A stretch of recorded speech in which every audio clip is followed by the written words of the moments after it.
The next presenter is Sara Djurich, who is a doctoral student in the Physiological Sciences Graduate Interdisciplinary Program.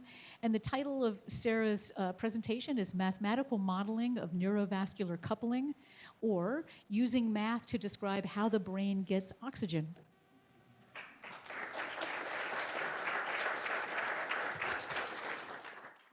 So thank you for coming. Mathematical modeling of neurovascular coupling, or using math to describe how the brain gets oxygen. The brain is a small organ in our body. It's only 2% of our body weight, but it's what allows us to interact throughout the day, to go through complex problems, talk with people, and just enjoy life.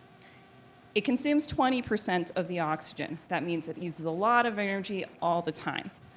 Unlike the rest of the body, it doesn't have an energy storage system, and it relies completely on blood flow to get its needed glucose and oxygen. This leads to a very tight regulation of blood flow. This tight regulation is called neurovascular coupling, or how active parts of the brain will increase blood flow to get the oxygen it needs. The idea is that an active neuron will send out some sort of signal that reaches the blood vessel, causes it to expand or to vasodilate.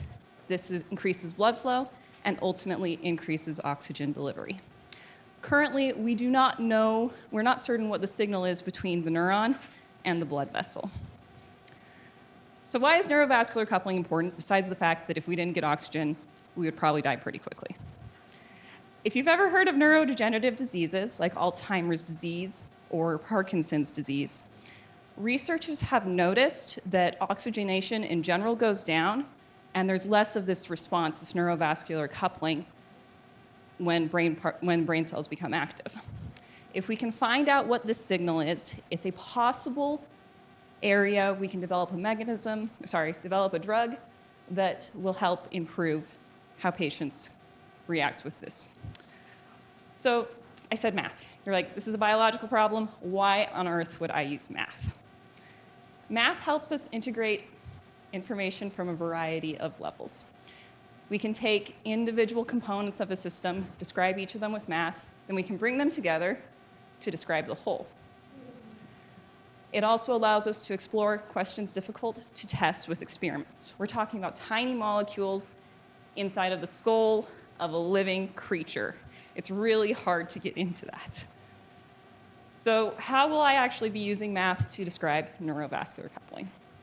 I'll describe how quickly the signal increases, how quickly the signal decreases, and how quickly that signal spreads from the neuron to the blood vessel.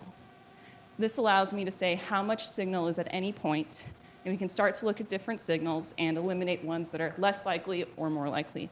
Hopefully we can be able to develop some sort of drug that would help those with neurodegenerative diseases. Thank you for your time.